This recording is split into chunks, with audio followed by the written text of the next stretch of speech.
women are homemakers. They have all the right to choose their careers, build them, fulfill their dreams. That's exactly what I'm doing. If a man wants to do something extra for you, let him do it. Why? Because it's in his nature and you deserve it as a woman. That's your status. That's your status been given by not just Islam, but Christianity, Judaism, Hinduism. The status of a woman is basically, Imam Hussein did not want to bow before a tyrant ruler. And that's what he said, that someone like me will never bow down before someone like you. And I feel like that's the crux of standing up for truth, justice, and humanity. Be patient, be as patient as you can. Try to resolve conflict, but always raise your voice against what is happening that is wrong. So it's not only a part of my faith, which I practice ardently, but it's also my family values. If you can be woke about everything and anything under the sun, you gotta research on faith and dismantle these regressive and hateful ideologies against a certain faith or sect.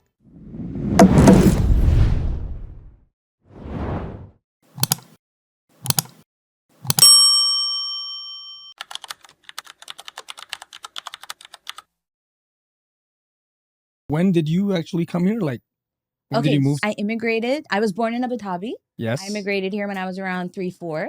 Okay. And lived here till I was 13. Canada's my home. Okay. It's the only national anthem that I know by heart. Till that says a lot, right? Okay. What else? So when I was 13, Baba's a businessman. We moved to the UAE. Again, back to UAE. Yeah. Okay. So it's always been UAE and Toronto. Okay. Yeah. Okay. And then I did high school there, university there, golden era. And then I migrated back here in 2016. I was severely depressed, like clinically depressed, because leaving all of your friends behind, your entire world behind. So yeah, that was a really difficult phase of my life.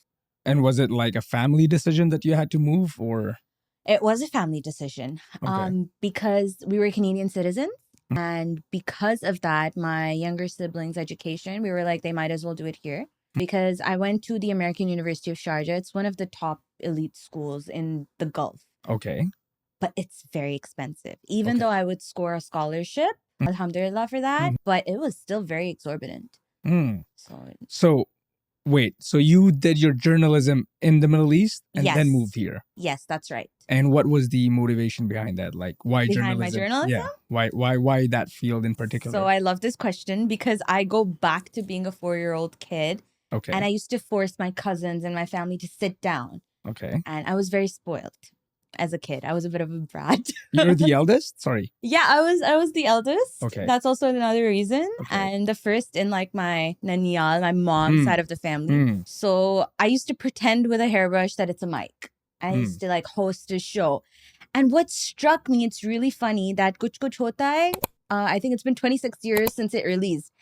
So I was watching it with my family the other day and they show that, you know, the little girl Anjali, she's pretending in her room to be a TV host. I'm like, oh my God. I remember that scene, I think, because she was fond of that. Yeah, the Neelam show. Anchor, yeah. Exactly. Okay. So I was like, oh my God, this is major deja vu. I used to pretend to do this. But then obviously that was the charm of being on TV, having people listen to you. But that eventually grew into the fact that I really wanted to raise my voice for those people who couldn't do it for themselves. Okay. And I feel like that kind of reflected in my everyday life when it comes down to school or university. My mom always says that whenever Hira would get into an argument or a fight, not a fight, but like an argument, it would never be because of her own self. It would be because she's defending her friends or her classmates. Because that's what I was taught at home, that, you know, be patient, be as patient as you can. Try to resolve conflict, but always raise your voice against what is happening that is wrong. So it's not only a part of my faith, which I practice ardently, but it's also my family values. So, okay, I want to go, I want to understand step by step, because you were not born in Pakistan. No. Although you speak very fluently Urdu, like really good. I would not be able to tell that you were not born there. So I'm sure that comes from your family, right? Absolutely. But then you study in the Middle East, probably at the age of 3, you said you moved? So I'm a mixed plate. If Okay. you want to take it from way back, I Yeah. was born in Abu Dhabi. And Okay. around 3-4, we immigrated to Canada. Okay. So from, of course, like junior kindergarten till grade 8, Okay. I resided here in Toronto. Okay. That's where the Canadian accent comes in. Okay. But during that phase, my mother would make sure that we are very close to our culture. And not just our cultural practices, which are very basic, but traditional in a very beautiful way. She made it a point that, you know, my sisters and I, and even my brother, we were comfortable in shalwar kameez. It was a part of our daily routine, how we respect our elders. You know, you stand up when your dad comes into the room, or if you're a girl, you know, you kind of proper yourself up, and just out of that Urdu word lehaz, respect. Yep. And I find that very beautiful about our culture. True. Yeah. And Urdu was a big part of Amma's focus. Because if you are not close to your language, if you are not familiar to your language, there is a big gap. I agree. So I grew up watching, here in Canada itself, Hasina Moin's dramas, which are like from the 80s, and they're classics. Well, I haven't watched those. Oh, you should watch them. It is not just women-oriented dramas. They were works of literature. Okay. They're works of art. And I remember that when I used to listen to a word that I didn't understand, I would pause. Those were the like VCR, DVD days. And I would ask Amma, oh, what does this word mean? And if I am pronouncing it with an English accent, she would be like, no, this is the way how you do it in Urdu. Okay. And Urdu, her words would be, Urdu ko Urdu ki tarike se bolo. Okay. English ko English ke tarike se bolo. Right. And even though she's an English language teacher, it would be very funny that at home she would say that, why are you speaking in English? Speak in Urdu. And we'd be like, but you're yelling at us in English. Right? Because it's also her, like, you can say, in a way, first language. Because she was also raised in the Middle East. But again, I guess parenting methods get passed on from generation to generation, that even my nani, my grandmother, she made sure that my Amma, Khala, and Mamu's Urdu was on point and perfect. Okay. So there's a lot of pride that we take in our culture. The good stuff. Yeah. Yeah, of course. But the stuff which is regressive, we've eradicated. Well, that. I can do this because like I told you a while back, I was born in Philippines. Like I have 2 siblings, an elder brother and a younger sister, and the local over there is Tagalog. Okay. But we were only allowed to speak that either outside with friends or sometimes in school, but we were not allowed to watch any shows at home. Neither were we allowed to speak that language at home. So I'm from Pakistan, like my parents are from Pakistan, and the first language they speak is Sindhi. We're from Sindh. Okay. Excuse me. We would speak Sindhi at home. We would speak English in school. And we would speak Tagalog either with our friends or probably people who used to work for us, the helpers. And now we were confused because when they would tell us, no, you have to learn Sindhi, and then we're watching Bollywood, which is like Hindi and Urdu. Of course. And every other year, maybe, or like every 3 years, our vacations, our summers would be in Pakistan. Similar to your parents, they would force us, or I would not say force, they would take us back to our country just to make sure we're in touch with the culture, with how people, just the values that we have in general in Pakistan. And then we started loving it. And now as kids, we'd look forward to going back to Pakistan. And whenever we would go there, we would get so much love and attention. You know how the maternal side of your grandparents are. They love you. And yeah, they would just feed us, take us to places. And just the way they used to speak and respect each other is something that we missed in Philippines because it was just my dad. And we never had that growing up.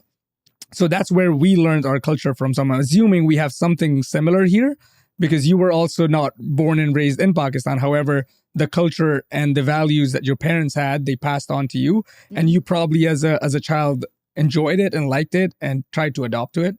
Is that? I think a big part of the reason why as a girl, I enjoyed it, valued it, and did not feel trapped. Okay. Which is a common notion that girls do express, that our Pakistani culture, or our Indian culture for that matter, Bangladeshi, South Asian. Okay. That we feel trapped by these, regressive ideologies, this regressive culture. But in our household, I would give my mom credit, but I would also give my dad a lot of credit, because Baba is the most chill person ever. He's so chill that sometimes we say, Baba, please thoda sa, like a little bit. Can you just like be a little more like, okay, this needs to be done? He's like, yeah, okay. But it's a quality of his which I admire when it comes to him being the male figure, the head of the household in our family. I'll give you a very basic example. Please. So I love to read, and reading is a big essential part of my life. I do it to regulate my nervous system, to just escape when I'm overwhelmed. And I have a mini library, which I've named Kitabistan, in my home. So Baba is chilling downstairs. I'm upstairs. मैं ऊपर से Baba को आवाज दूंगी, and I'll be like, Baba, please, can you give me green tea halfway? Like, I'll holler from upstairs, and he'll be like, yeah, okay, sure. This is not normal in Desi households. Maybe it is changing. But from the circle that I move in, I know that this is not a common notion with majority of fathers. That there is sense of formality is There's there. a boundary sometimes. And they're unnecessary. They're very unnecessary. Like in front of my dad, I can easily express myself to the point that I can be a 6-year-old brat. And he will take it in and he'll be like, okay, you know what, just let her be this way. She'll cool off in a bit. And then he'll be like, okay. This was not right. No, not even that. Not even that. He'd be like, okay, you want this to happen? Let's find a solution. Okay. Because, and I think even Amma plays a major role in that sense, because Amma taught him how to be patient with girls in that sense. She said that if the kids aren't going to do this in front of us, who are they going to do this in front of? Let them be expressive as much as they can at home so that they feel like this is a safe space. So with these values growing up, where a father is so open to helping out his girls with chores, who participates in chores, who cooks, who cleans, and after 3 sisters, I have a younger brother, Ali. The way my mother has raised him, he has the same curfew as us. In fact, sometimes Amma keeps an eye on him more because she's like, you know, with guys, you've got to be even more careful. It's very easy for them to stray. And I remember when we were in Pakistan, we were visiting Lahore, and you know, Punjab sides. So sorry, you're from Lahore or Karachi? From Karachi. Okay. From Karachi. Okay. So we were visiting Lahore, and we had a helper of ours, and she said, you make the son work so much. He's the boy. He should be sitting and relaxing. Your girls don't do anything, which is not true. But I mean, because I remember that I think it was some heavy duty work that we asked Ali to help us with. Okay. But for her, it was strange. Yeah, because boys usually don't work, right? Not at all. They don't lift their finger. Yeah. But, you know, that's the culture that we have within the Heather household, that there is no toxic gender politics, which is why I feel like I love our culture. Okay. Because Amma has... You know how you make her... Your family culture in particular. My family culture, right? Culture. Yeah. I would say that. And it's sometimes it hits hard that, thank God, that's the kind of a household that I was raised in, because it's not how majority of Desi households are. It's a big privilege. I would agree to that, because not only you see it in the society that we live in, and you and I probably know a lot of people who are from the similar background that we are, but their lifestyle is different. They probably have adopted more to Western culture or to the cultures wherever they are. However, within the same family, I would say, like, I have my uncles. Their children are different. Although we were born and raised in the same country, we have parents who are, you know, siblings to each other. But the way we're raised and they are raised, it's quite different. But again, I personally feel we moving to Pakistan, I moved there at the age of 15. And that played a different role. Had we been still back there, I don't know what would would these circumstances be? Would we still be able to relate to our culture or not? So yeah, it depends. But again, having a family that focuses on your core culture and values and religion, especially, plays a big role on how you teach your children. So when I was looking at your profile and I was just digging and doing my own research, it seems to be like not only you did your journalism in the Middle East, then you moved to Canada, but you actually also are very vocal about your opinion, even living in the Western society. And some of the major things, or some of the topics that you actually highlight, are related to feminism. They're more like mental health issues. and nonetheless, when takes probably somewhere discussion, you're also actively speaking about that too, and what's going on right now in terms of genocide and the things that are taking place between Palestine and Israel. So I've seen a lot of articles or videos that you've participated in, and you've been very vocal about that. So where would you want to start? Would you like to give us how that came to you? Why were you so interested in these topics only? Because journalism is very wide, right? Mhm. You can speak about, I don't know, industries such as finance. You can speak about probably, I don't know, just the universe in totality, but you chose certain topics to speak about. And I want to know why, like why you chose those in particular. Well, let me talk to you first about humanitarian causes, which I really do advocate for with a passion. That roots from my faith. Okay. 100%. Because like I had told you that earlier on in our household, we were taught that always stand up for what is right. Never be afraid of speaking up against injustices, even if it's in majority.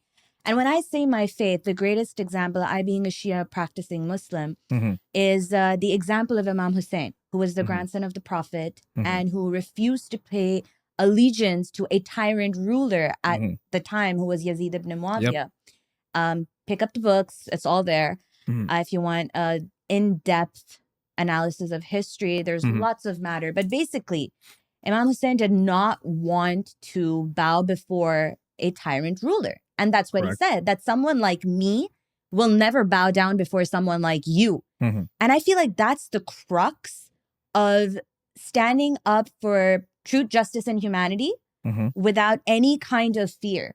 Because it's a universal statement that Imam Hussein had said. Someone like me will never bow down before you. He didn't say specific names. Why? Someone like me. It means somebody who is an advocate for truth, justice, and humanity will never bow down before tyranny. So that is exactly what I try to implement in my life, may it be within personal relationships, within the professional realm, or in any aspect possible. So when it comes down to Palestine, I have been shadow banned for almost a year. My engagement, my engagement is completely down. There have been certain brands who did reach out and who did want to collaborate with me who no longer do. They backed out? They backed out. They stopped replying to emails, responding. And I was like, it's okay. I don't need that, because at the end of the day, how long am I going to live? I'm 31 right now. I'll live for another, let's say, 30 years, 40, if I'm lucky enough, 50 years. After that, there's the eternal abode. You're going to be questioned for what you stood up for, what you did. So I rather sacrifice opportunities for fame, success here in this world rather than compromise my values for the hereafter. I still have a long way to go to work on that, but I'm trying, right? A big part of that was speaking about Palestine to the best of my ability. And it's difficult to strategize my content because, you know, there are days where I'm completely silent on my stories about it just to get like everything back on track and my engagement increases. And then again, I'll post about it because then it won't immediately get shadow banned. It will still get some viewership. So that's where it roots from. And overall, when it comes to other causes as well, like domestic violence, intimate partner violence, these are causes which I actively advocate for because while I was growing up, like I said, I'm an avid reader. I would read a lot about women-oriented stories. Okay. And when I used to read about them in books, I used to have this certain positive rage, you can say, that how do I change this? This has to be changed. So through my journalism, through my content, I've made it a point to address these topics very openly. Without the fear of being bashed, which, trust me, happens a lot, especially, unfortunately, not through men, but through women, which is very interesting. I'm talking about intimate partner violence, and there are women who will be saying, why are you advocating for women to split up with their husbands when, you know, they're in an abusive relationship because it can still work out? I'm like, ooh, so do you want them to reach the point of reaching a hospital?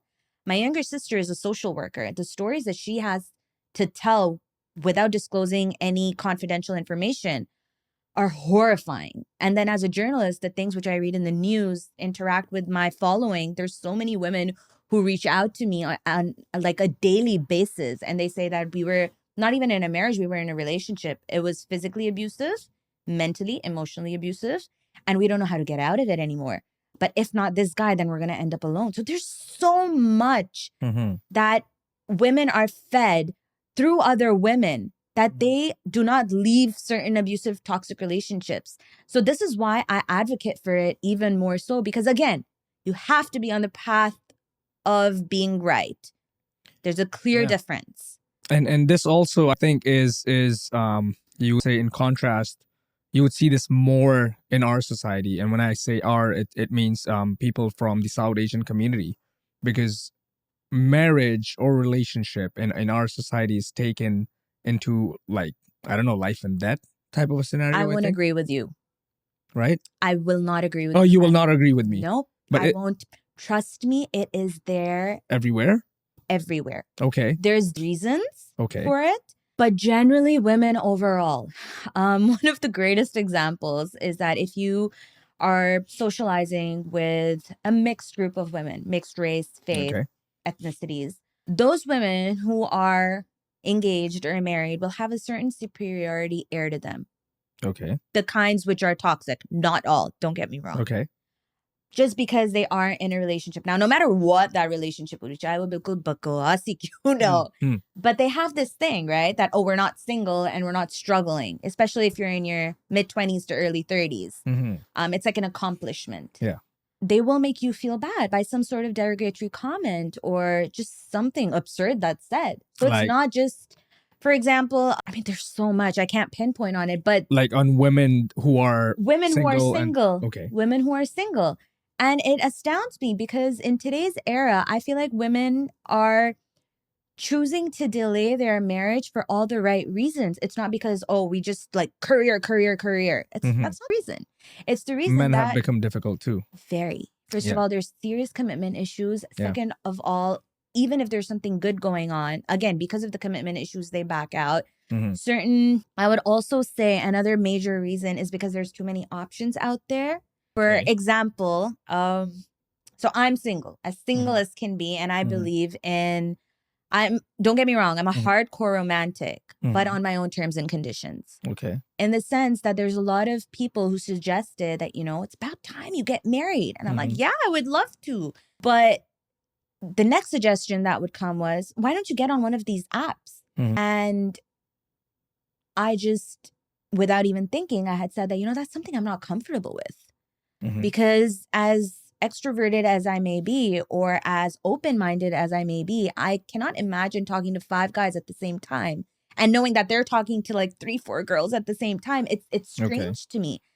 And this is something that bothers me, that when a woman says that I'm not comfortable with this in a certain way of getting married, like there are some girls who are comfortable with it, each to themselves. If you want to go on an app, try to find the love of your life. It's happened. Good for you. I'm happy for you. But don't try to force it down someone else's throat. For example, I'm open to arranged marriage. Some girls aren't. They are repulsed by it. That's fine. Each to themselves, right? But don't force it down someone else's throat. That's extremely important. But this is one of my favorite topics to discuss too, because I don't know if you know about this internet personality or influencer called Andrew Tate. Yes, I do know. You do, right? And there's a lot of mixed reviews that women and men have about him too. Not only that, a lot of women probably don't like him. There are a lot of men also who don't like him. Absolutely. But I like a lot of things about him, the way he speaks about society. And I'm going to come to that too. And by the way, right now only, just for you, I don't know if you listen to him. He's the only one advocating, at least who I know, who's advocating against Israel openly, very openly. And he talks about it almost every other day on his YouTube and on his Rumble podcast sessions. And he literally swears on the country and he tells them, oh, fuck this, fuck that, very openly. But at the same time, why is this topic interesting for me? Because he also highlights the same issue that women cannot find better men because men are no longer men. Absolutely. And I agree to that point. And again, I don't care what he has done in the past. I don't care what he's doing right now in terms of his personal life. But when he's speaking about something, I do have the right to dig out what's right for myself and what's wrong. So I'm smart enough, I'm capable enough to understand what's good and bad. and I'll just pick the good things that he wants people to learn. So I take that out. And for example, he does not want men to advocate for roles and responsibilities which have made men weaker nowadays and makes them more like like female type version of men that he calls. He's like, because the society and the world wants you to makes you softer, weaker in a sense, and that's not the core principles of how a man should be. Like you said, you looked up to your dad because he had that manly trait and characteristics, but at the same time, he was soft with the children, right? So being harsh on the children does not prove you're a manly. But at the same time, if you don't know what needs to be done as a man for your family, which is protect and provide, which most men don't do anymore because the society has in a way now that 50-50, that she does half, I do the other half, and there's not much effort put in by men anymore in the relationship to just provide, which is why the clash takes place. And at the same time, he also blames some women on their choices of men, and that's because, like you said, there's no option left. There are some women who are not like you. Most of women would be like, yeah, we're actually 30 now. I don't care as long as we get a man and we're going to get married. But then those relationship again turns into fights. Maybe they become abusive. Hence you lead to divorces and all that things. And yeah, he advocates against that. So I wanted to know what's your take and opinion on that. So Andrew Tate, of course, is a problematic figure for me because there's a lot of statements that he has said which contradict what I strongly believe in. Okay. But he just recently converted too, right, into Islam? Yeah, I do know. Yeah. I just really hope that he does his research and actually follows on the characteristics that are stated. Okay. In the right way. Okay. As correct as it can be. Okay. But so my take on gender roles, it's changed over the past few years. Especially because I feel like when you grow older, the narratives that you are fed with through media, and of course, being a media personality, someone who has studied media psychology behind it, I analyze things from a very minute, detailed kind of a perspective. So of course, with Western media, what they feed you with is hardcore radical feminism, which I am not for.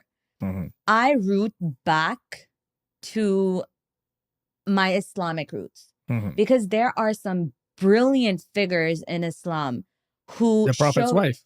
You have the Prophet's wife. Yeah. You have Bibi Khadija. Not only she was older to the Prophet, she was also a businesswoman, right? And she was a source of support financially to the Muslim Ummah, which was growing at that point. I think it should also be mentioned her daughter, Lady Fatma. She was a brilliant example. She took place in political situations. She was an advocate for social justice. Women from all across Arabia would come to her for advice. And then her daughter, see, it's a generational thing. You have Lady Khadija, you have Lady Fatma, and then you have her daughter, Lady Zainab, who dismantled tyranny through her speeches as a captive after the Battle of Karbala, where Imam Hussein was martyred. Again, history, pick up the books, you'll find everything that you want. She was taken as captive, and the tyrant of the time, Yazid ibn Muawiyah, thought, oh, we're going to be imprisoning these women. People in Arabia are going to get scared that if you go against us, this is what will happen to you. We'll massacre your men, we'll imprison your women and children. No way. Of course, she was the daughter of the Prophet. She learned the Islamic values through that genealogy, and she dismantled tyranny. She spoke in a court of thousands of people upon the injustices which were being inflicted. She spoke about the truth, the divine truth, without any hesitation whatsoever. We have these brilliant examples in Islam to show you how you can be a woman who is extremely empowered and strong within the realm of your faith and to make your life easier. I'll tell you something. The fact that men are not owning up to their responsibilities of being a provider is a major reason why women have stepped into their masculine energy. And this is damaging them. It's damaging their hormones. Why do you think that there's so many hormonal issues with women in today's era? It's the high cortisol levels, that basically destroys your hormonal entire make. And it's PCOS, PCOD. Why is that happening with women so much in today's era? I'm not talking about how the food industry has destroyed our health. Yeah, because I was going to say, there's a lot of contribution because... Of course, that does play a major part of it. But also because women are having to step into their masculine, their stress levels are out of control. It's the reason because men are not playing their part in society. So and that's it's exactly what he says too, right? But that doesn't mean that I'm going to agree with everything that he says. No, Yeah. So that does not mean that I'm going to agree with everything he says or his personality. Okay. Maybe a sentence or two which resonates with my beliefs, I will agree with it, obviously. Just because Andrew Tate is saying something does not mean that I'm going to negate it. Okay. If he is saying something which matches my values, I will agree to it because there's a very famous era proverb that don't see who is saying what. Observe what are they saying. Okay. Sometimes when you're in a setting and you don't like a particular person, you're in a group setting, all right? You're with friends, you're chilling. There's a person who you don't really like, you don't really agree with the majority of the time. But they're saying something which makes a lot of sense. You will agree with them. You will not disagree with them just for the heck of it. That's just being petty, right? True. But this is something that I do think is a major problem in our society, especially the 50-50 culture, because I strongly believe in the fact that women are homemakers. They have all the right to choose their careers, build them, fulfill their dreams. That's exactly what I'm doing. But when you get married, start a family, start having children, you need to have a man with that provider mentality who will say, girl, go do whatever it is you want to fulfill your dreams. But don't worry, the provider bit, I'll take care of it for us and our children. That takes a big burden off of the woman. I agree. And it's important. It's important because she's doing everything that there is. And that's another narrative that's been fed into women that, oh, you can do everything. Why? Correct. Why do you have to do everything? Divide the responsibilities, divide the roles. Don't take on everything. Why are men sitting aback these days? It's because women are doing everything on their own. I've noticed this. There are a lot of women, unfortunately, they are not so privileged and they have to do everything. You know, even if a man reaching out to them that, oh, you know, your bag looks a little heavy. Can I help you out with it? Oh, no, I got it.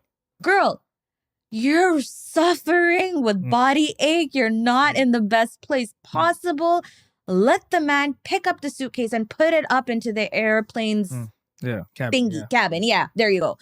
But I mean, that's that hyper-independent streak, unfortunately, that they've adopted and they cannot let go of. So my message to women out there right now is, yes, you are independent. Yes, you can do everything on your own. We know it.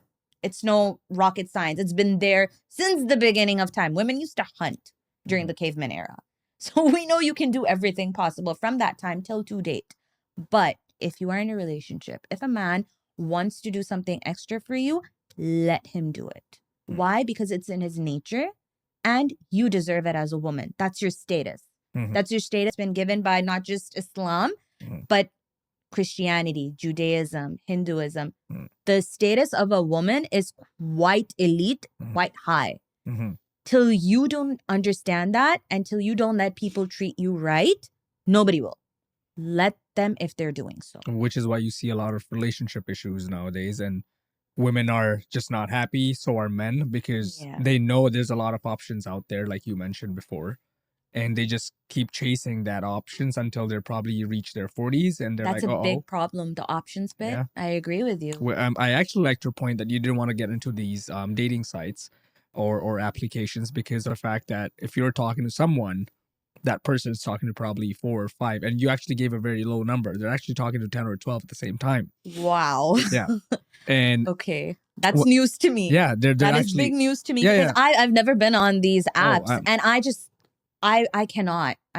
Another particular, I'm sorry, I'm cutting you off, but another major reason why I cannot be on them is because I'm a public figure, and I do not want my personal space to be compromised. And in today's era, there are so many twisted people out there. You never know who's gonna, leak out personal chats, and even if those chats are harmless, but you know, but you would not want them to be in public. You don't want a breach of privacy. Yeah. So no way, and I have faith in God. Okay. right? But at the same time, okay, personal question. You Sure. can choose not to answer. How do you think you'll find a suitable partner for yourself? Like, I have 110% faith in God okay, that whatever is the ultimate best will find me, as it has with every other thing in life. Because but also God's you need to put an effort towards that path. you do, and there is an effort in the sense that, of course, I Like, I want to socialize. know what that effort is. So I do socialize a lot, Okay. right? If anybody ever wants to reach out, feel free to do so. Hmm. Majority of people know that I'm a practicing Muslim, practicing Shia. So of course my criteria is that. Okay. And other than that, my mother is my best friend. Okay. She's been that way since I was a kid, but as an adult, she's my soulmate. Hmm. And I have entrusted my responsibility to her that arranged marriage isn't all that bad, just by the way. If you have good means to it, if you have the good kinds of auntie network, which alhamdulillah I do have. I've Okay. got a lot of great aunties in Okay. my mother's circle who are brilliant women out there who you can sit and have a long discussion with about everything and anything under the sun. Is it the same like we have in Pakistan? Like they have this I can't say rishta aunties? no. No? Please no. And first of all, my mother would never put me through that. Okay. She's a very strong-headed, very moral woman, Mhm. who will not stand for any kind of unnecessary nonsense when it Okay. comes to finding partners for her girls. Okay. So I trust her to do that for me, Mhm. especially because she knows exactly what I want. I'll give you an example of my personal family situation. My younger sister is 4 years younger than me. She was the first to get married. Okay. Yeah, so there's no pressure in that sense in the family that, oh, Hira is the eldest. We got to get her married off first, then we'll look at the others. No, there was a really great proposal that came through for my younger sister. We said yes, and my sister did not become bridezilla. I became maid of honorzilla. Mhm. So like I planned almost every outfit of hers, how things were meant to be executed and all of that stuff. So, I feel like there are certain roles in your life that you have to fulfill, and then your time comes for certain things. So I feel like when people ask me that, oh, but your younger sister's getting married first, I was like, Yeah. I was like, that's very normal because my aunt is older than my mom. Mhm. Amma got married first. Khala got married later on. It's Mhm. not a big deal in my family. But again, my family, I feel like, is a little unconventional in that sense. Yep. But for others, it was difficult to make them understand. They're like, aren't you worried? You're like, time is ticking. Yeah. But I said to them that God has always given me the ultimate best. I've had to struggle. I've had to wait. But I'm not gonna I'm not going to rush into settle. it. No way in hell am Mm. I going to rush into it, because I have built such a great life for myself. I have a doting family. I have girls who are, oh my God, my rock. Mm. You all know who you are, Mhm. who I'm talking about right Mm. now. And I've surrounded myself with so much of love and respect that whichever man I let into my life now, he's going to have to add on to that. Mm. If I feel like any man is taking away from it, I would not want to get married to him. So I know that when the time is right, somehow or the other, he will reach me. Okay. That's a good point. But Hera, don't you think that a man who is a provider and Mhm. someone who's a protector, someone who's leading the family, in short, generally is not someone that you can easily bend, I would say, in terms of a lot of things, actually. And he is someone who expects the other half to respect. And it goes both ways, the respect. But again, the type of respect that I'm talking about over here is probably trusting them with their decisions and with the way they want to lead the family all together, and again trusting you leading the other side of the family in terms of probably children, their education, Mhm. the way they need to be brought up, the way they need to be exposed to society. That responsibility is onto the women. So if you find, or if you like, or if you want a man like that, don't you think there are certain things a woman, or you in particular right now, let's just talk about you, Mhm. would have to change, I would say, or would have to, because In what sense? from what I understand right now is you're saying that if someone comes to your life, he Mhm. needs to be an add-on, right? Add on in a positive way, Okay. not somebody who's going to take away anything from me. For example, I've seen a lot of bright women dim down because their partners could not I agree. tolerate them being their bubbly self or somebody who takes lead in That's certain insecurity, situations. I think. That's what I'm talking about. And I'm I not talking feel, because a man who's yeah, masculine enough and who knows how to protect and provide and is confident about himself, he's not going to be insecure. you know, I'll tell you something. As our viewers must have picked up, of course, I'm big on spirituality. There is, I won't name the individual out of respect, but he is like an older brother. He is a very prominent Islamic figure in the Shia society, Okay. very famous. And he had visited our home during... Is that the Turkish actor that you like and you keep posting about? No, No? no. We'll talk No? about that later. Okay.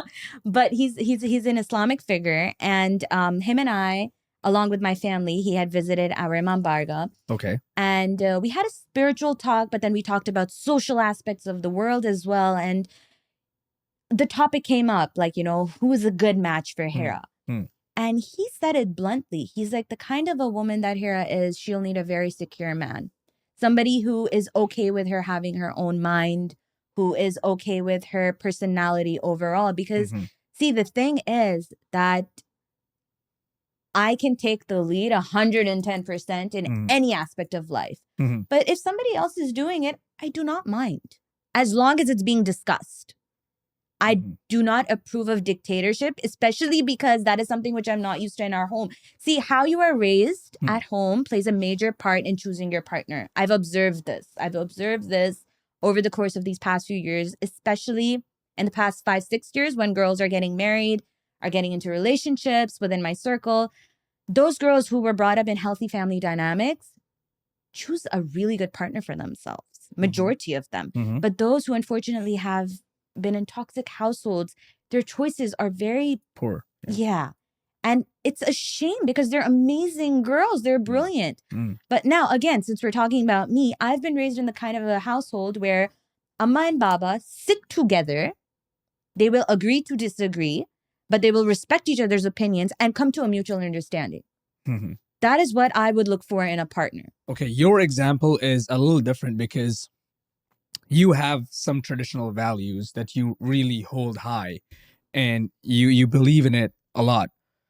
But there are other women who not only they don't have really core values or family values to hold upon, and then I understand why the men have insecurities then, because if you're a woman, at the same time, let's suppose, okay, I'm not against this at all, but it's an issue right now in the society that a lot of men say that if I have a girlfriend or if I have a partner, a fiance or a wife, and she's exposing her body to other people in any way possible, like even if it's like an Instagram story, she's an influencer, let's say, he is the protector and provider. But for him to be insecure in that moment is natural, because you would not want someone to, you know, look up to the thing that you hold precious or highly, because a woman is basically a man's or the family's, you know, just I feel that if you don't have the right woman to lead your family, the family's damaged. You can't. I agree. That's the power that a woman holds. So a lot of men don't like that. And I'm not saying that a woman should be covered 100%, but a lot of insecurities of the men come from that aspect, because women nowadays are more into seeking attention from others and taking that validation from others rather than from their partners. So I get where those men have issues with. But again, if you are not confident about yourself as a man in terms of your work, the way you look, the way you talk, the way you probably present yourself to the world, so you are going to have an issue regardless that woman is, you know, wearing something revealing or not anything at all. Like you said, the bubbly nature of a woman, a lot of men can tolerate that. I've actually seen that personally. I'm not going to speak about how, but I've seen men actually at first they want it because, oh my God, she's so attractive. Yeah, it's attractive. You know, people like her. Yeah, exactly. She talks so well. She's presentable. She's an A grader. You know, she's everything, and she works in a good institution, makes a lot of money. As soon as they get the women or they married the woman, they try to change her into a completely different woman altogether. So I have issues with men like those. Yeah. I'm not saying that the expectation of the man from the woman to look after the family and the children and the kids and a lot of the aspect that probably might restrict her from being single. Let's just put that in that way. Okay. She's not single anymore, right? So she has some responsibilities now. I get that. But they take away that, that thing that they were attracted to her in the beginning. Absolutely. And they try to change her. And again, that comes from, that leads to trauma. That leads to a lot of things that women go through. And then eventually it's either a breakup or it's a divorce. Mm-hmm. A lot of people probably have committed suicide. I'm not into that.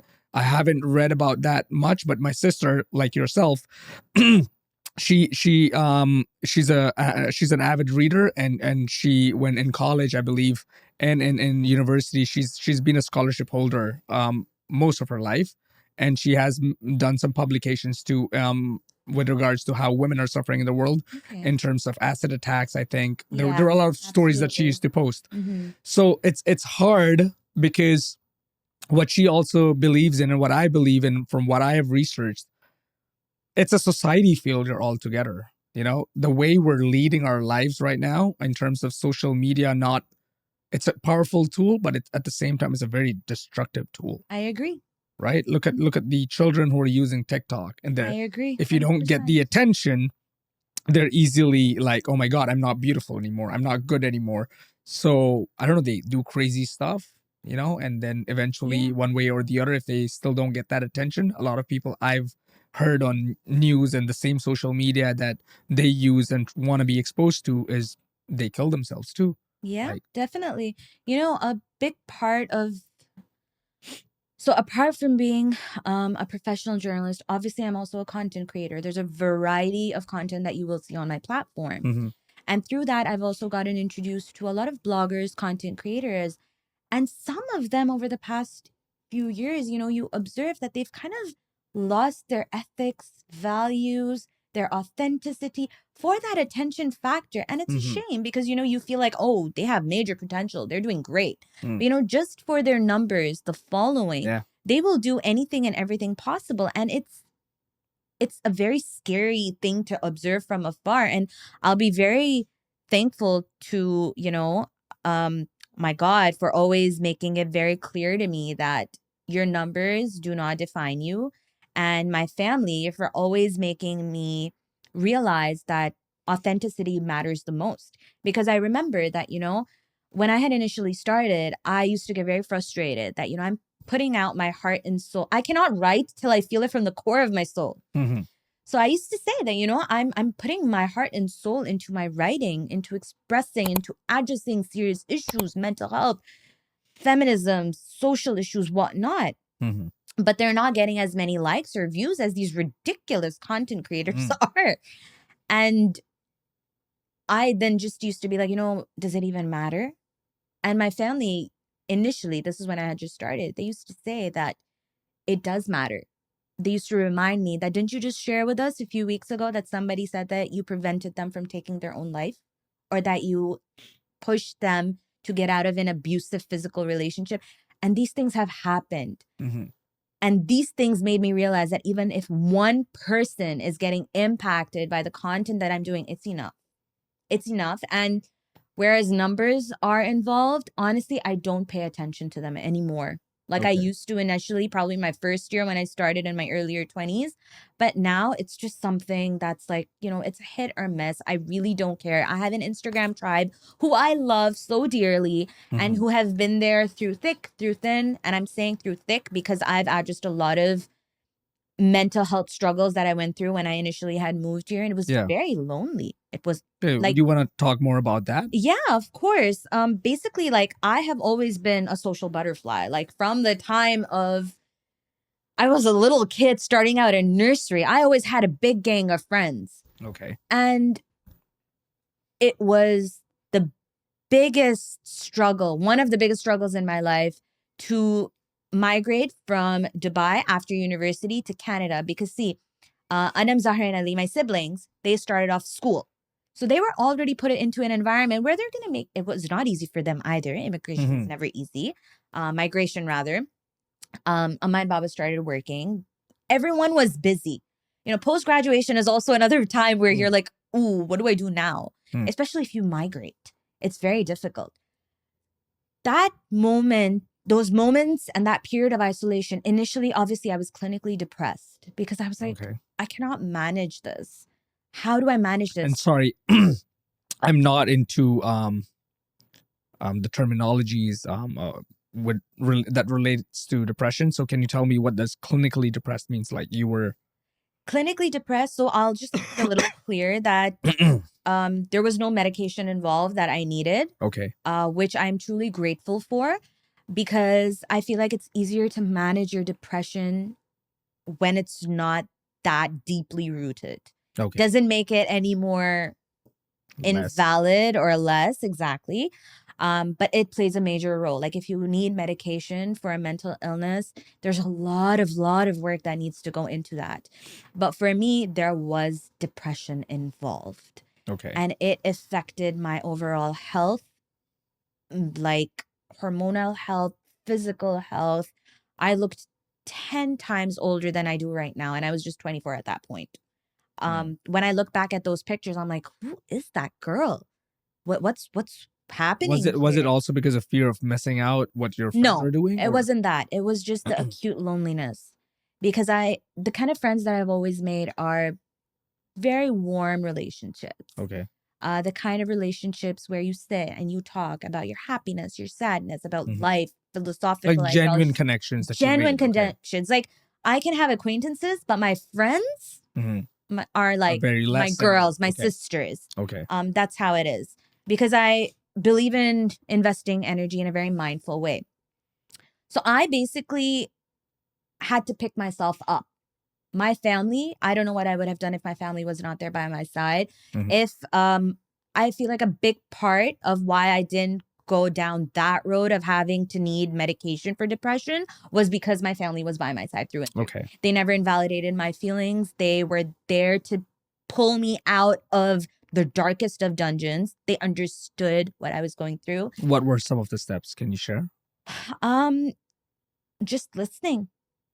If I was having a really off day and if I was just crying and speaking how I feel, they were there silently listening. And then if I would say, I do want you to respond to this, they would respond. My mother, like I would give a lot of credit to my sisters, but 110% credit to my mother, who really brought me out of it. And they made sure that I did not feel alone at home. You know, even if I was like, no, I don't want to leave my room. I don't want to get out of bed. They would all come to my room. We're not leaving. What do you want to do here? And I'm like, okay, fine. Let's just go downstairs.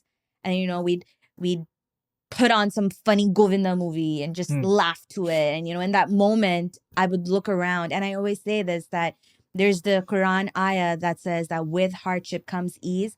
I always say this, that with every hardship of my life, my family's my ease. And when I look back at that time, and then I look back at where I am right now, I owe it to my God first and foremost, and then my family.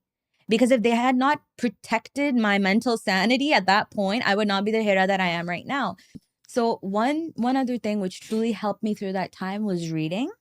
And reading not just my fiction novels, which I absolutely love, but it was also reading spiritual content. And not just reading, again, it was finding peace with being alone. And you know, when we were just talking about finding the right kind of a partner, I feel like a big reason why I'm not willing to compromise is because, not just with a partner, with friendships as well, a big reason why I'm not willing to compromise with toxic or just uneasy relationships is because I would say miraculously, things turned around for me in the past year and a half. I had my friends move here. I found friends here. And I feel like that destined time of 6 to 7 years, I learned how to be happy without a social circle. I was thriving in my career, by the way. Okay. So I feel like God balances things out. But social life was like at a zero.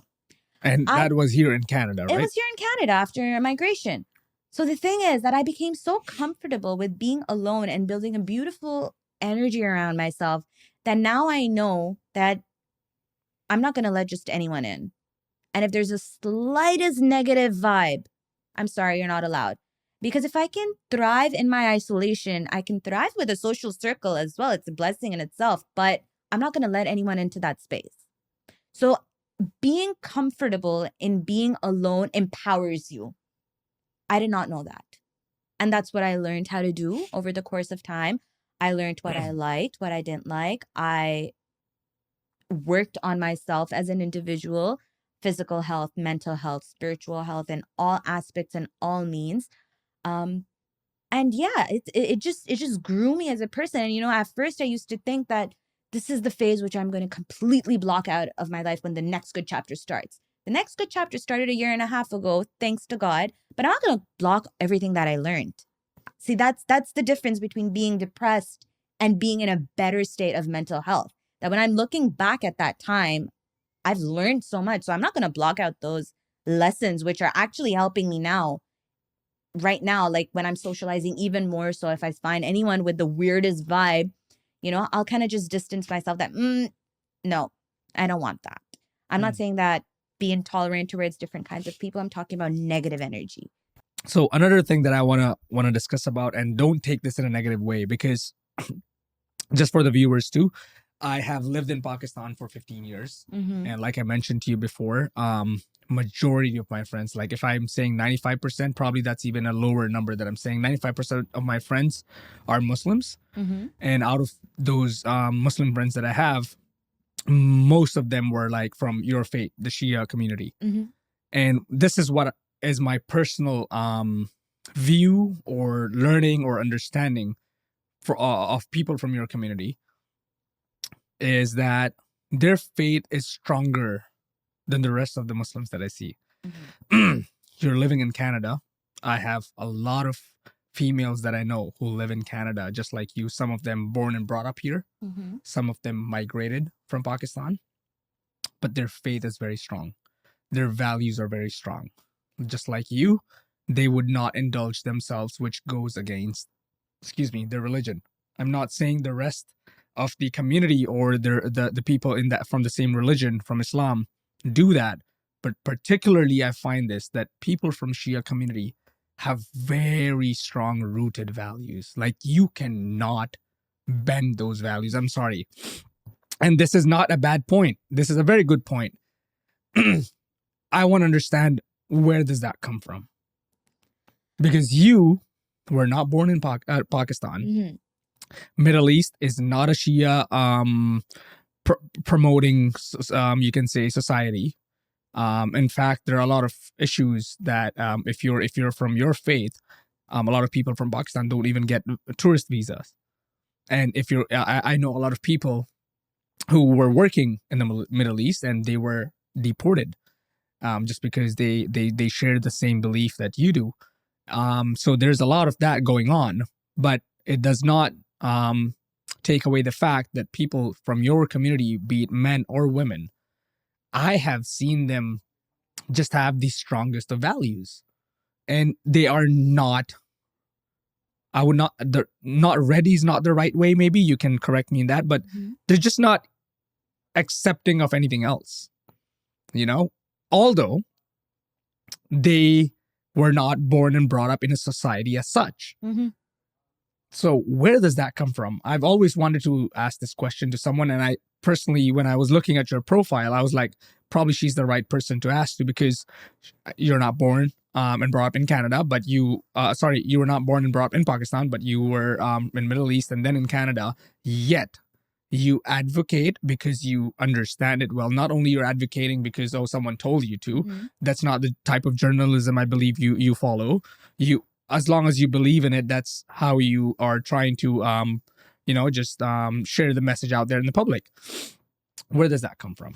Thank you so much. I'm very honored. This compliment is going to keep me glowing for the next few weeks, yes. I'm sure, and I'm going to hold it very close to my heart, because it's an honor that somebody who has just recently met me, this is how they hold my content, in their eyes. I'm so happy. First things first, 4 years ago, I started my Muharram series. Okay. And Do you want to again, just give a bit of yes, of course, introduction what Muharram is for our viewers? Because most of my viewers are, I'm not targeting the audience. I completely understand. No, I'd be happy to do so. So like I had said, that Muharram is, well, like I had just spoken about Imam Hussein, who was the Prophet's grandson, and he refused to pay allegiance to a tyrant ruler. And despite trying to do political negotiations, because he, of course, did not want to immediately indulge in war. That's not what Islam teaches you. Islam teaches you to be tolerant, to be patient. But then again, it also teaches you to always side with whatever is right. Correct. Despite those political negotiations, the tyrant ruler, Yazid ibn Muawiyah, refused to agree to anything. And as a form of standing up for the divine message, Imam Hussein took 72 of his warriors, along with the women and children, to the land of Iraq, Karbala. Yep. And the reason why he took the women and children was to show that I don't want to start war off immediately. You don't take your women and children somewhere when you know that there's a war going to happen. You protect them. But that was one of the main reasons why Imam Hussein said that, no, I'm going to take the women and children, especially because just to show that war is not my first option. And those 72 warriors were up against thousands of individuals. Hundreds from of thousands. Hundreds and thousands of Yazid ibn Muawiyah's army. But still, on the 10th of Muharram, which is the 10th of the Islamic month, beginning. The calendar, the calendar. They had the massacre of Karbala. And it was not even a war that lasted for one whole day. It just lasted for a few hours from the time of Fajr, which is dawn, till the time of Asr, which is midday. Yeah. What I particularly find beautiful, and that's what Imam Hussein's sister, Lady Zainab, had said, the Prophet's granddaughter, that when Yazid had asked her in the court that, look what God did to you, she said, I see nothing but beauty, because they sacrificed themselves for what was the path of truth. Islam would have been distorted. The values would have been completely destroyed if it wasn't for these women who were advocating for what Imam Hussein attained martyrdom for. So basically, this entire journey and this entire political movement, revolutionary movement, the spiritual sacrifice, is what my Muharram series is about. Okay. The reason why you say that Shias are so rooted in their beliefs is because we believe in academic, authentic research. There have been many individuals who reached out to me from the Sunni community worldwide, and they said we had no idea this was happening, this had happened, and that this was a part of Islamic history, because it's been completely closed. It's not open for discussion. And in the Middle East, completely. You have to hide your Shia identity. And to a certain extent, I was told by my parents not to do it, because I wear Imam Ali's sword, the Zulfiqar, very regularly. And it's a pointed sword. One of the points is for truth, and the other is representing justice. And it's a core symbolism for Shias. So I remember when I was going to university, my parents sat me down. I was a very fiery teenager. And they said, Hira, it's best that maybe you don't wear it, because, you know, we have government officials who are undercover. They're always pinpointing Shias for no reason. They deport them. Absolutely no reason. There was a joke during Muharram when Shias used to come together. Oh, you didn't get deported this year? Yeah, we didn't. It was very normal. But it was a serious matter. Of course, we would joke about it. It's dark humor. But it's a serious problem. When it comes down to Shias in Pakistan, I feel like there's more work that needs to be done. I'm saying this through my Muharram series. When I interact with Shia content creators, it's more towards the cultural practices of Muharram and how it's commemorated, the traditions, rather than the academic perspective of it. There are some who still focus on that, but not in so much of depth, which is why, as a journalist, I apply my Muharram series what I've learned in school.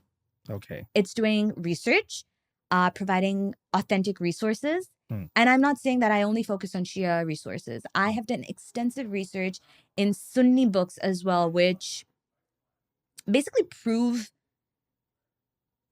the divine status of Imam Hussein, of his brothers, of his grandchildren who came after that. And not just that, but the Battle of Karbala in itself. There are some Islamic leaders, unfortunately, who actually say that, oh, this battle between Imam Hussein and Yazid was a battle of two princes. Oh my God.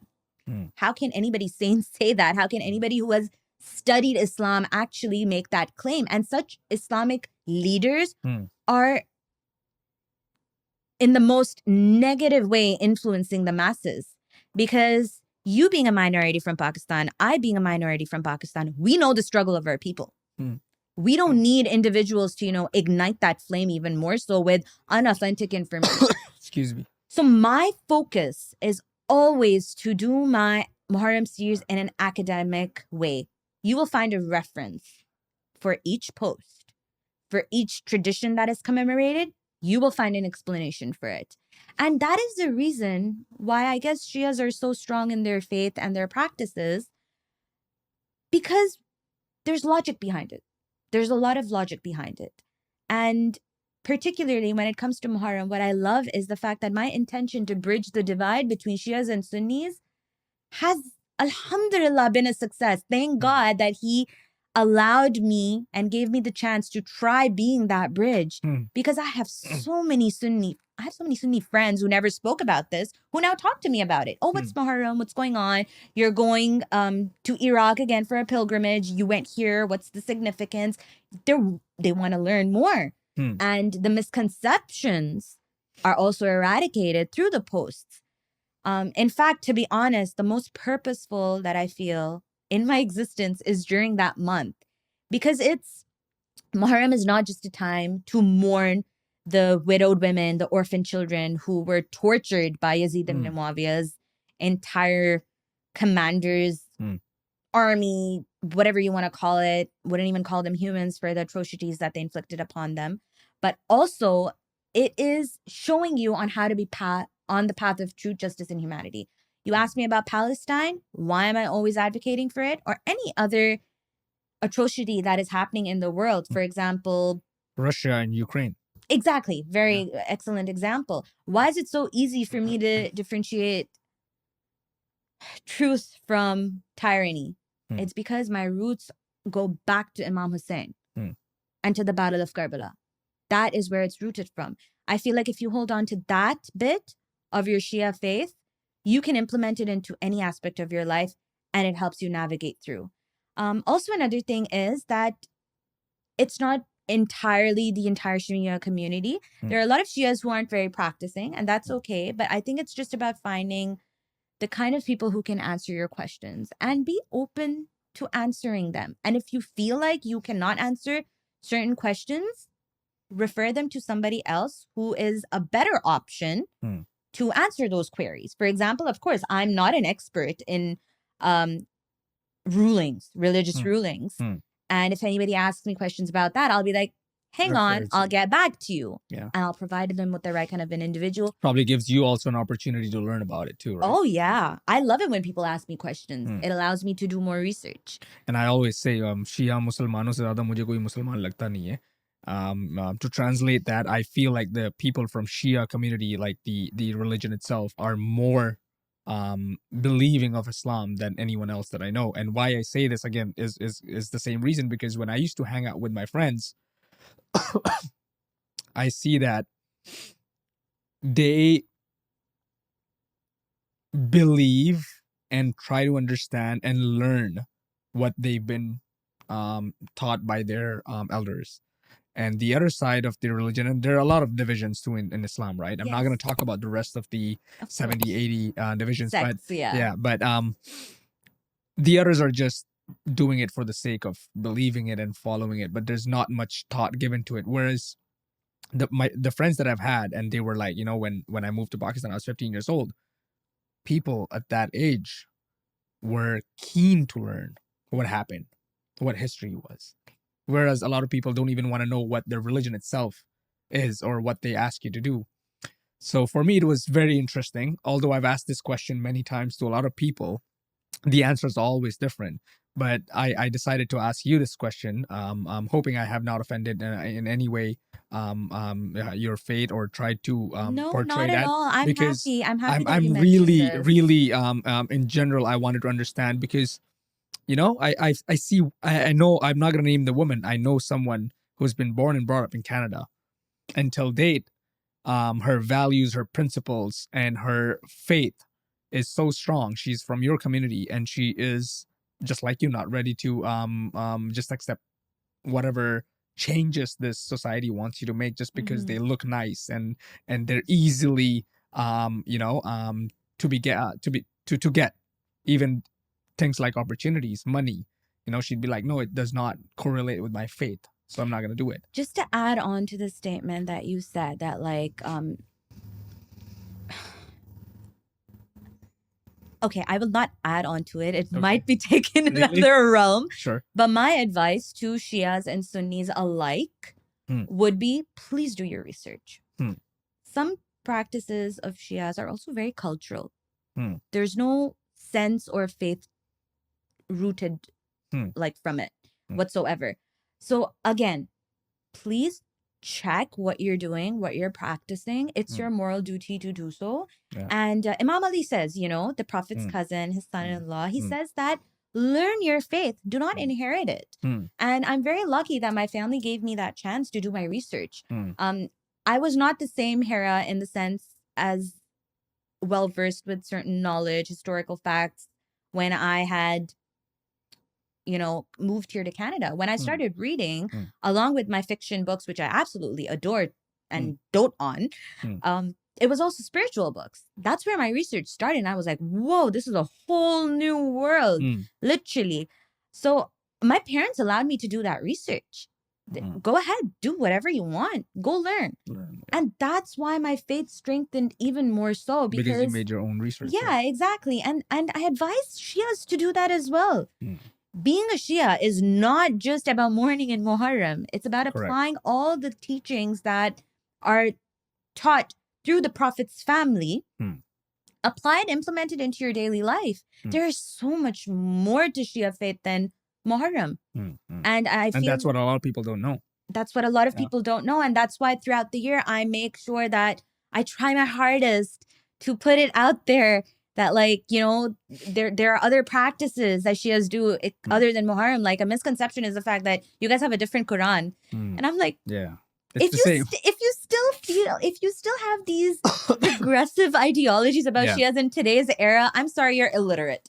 If you can be woke about everything and anything under the sun, you gotta research on faith and dismantle these regressive and hateful ideologies against a certain faith or sect.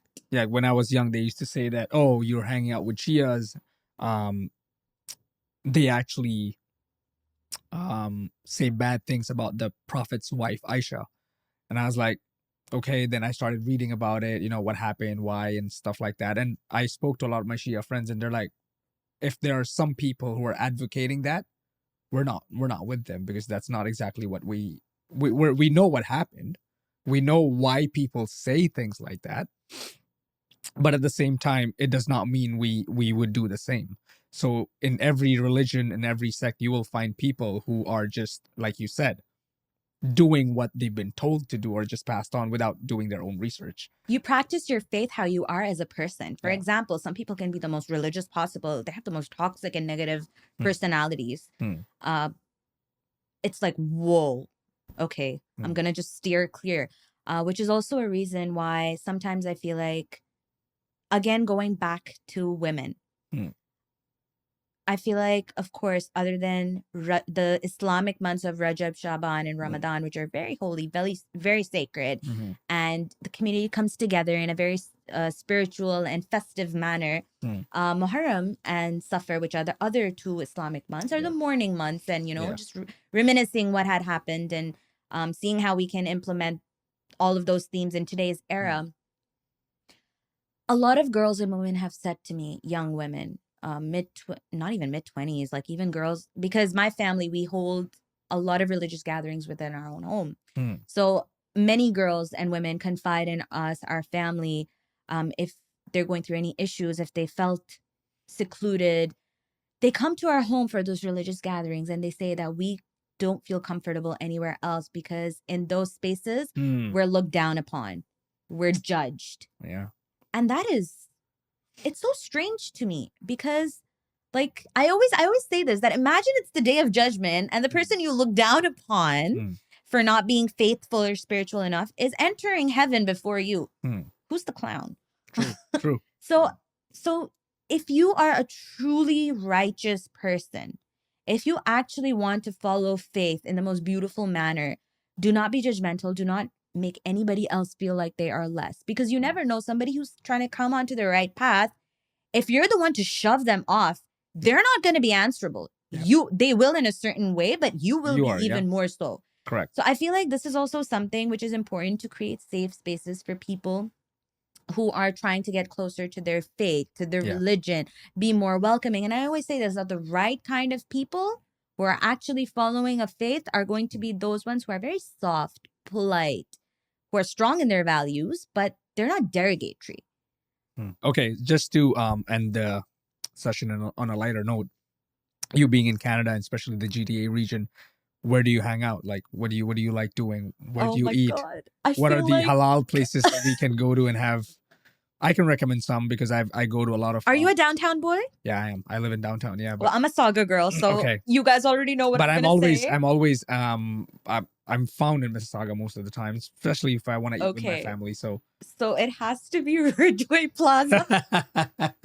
that's one of the places. It is like the epitome of our culture, and you know how that isn't it beautiful now? Like, there's a lot of places that you can go and have dinner and food that you get the Pakistani. Oh right? my God, you get the Pakistani vibe. Absolutely, and I feel like that places like Ridgeway Plaza has made South Asians, Arabs, Persians alike very proud of their culture. Yeah. Because see, the thing is that when I was growing up here, I spent middle school in Canada. There was a certain hesitation in owning your culture. True.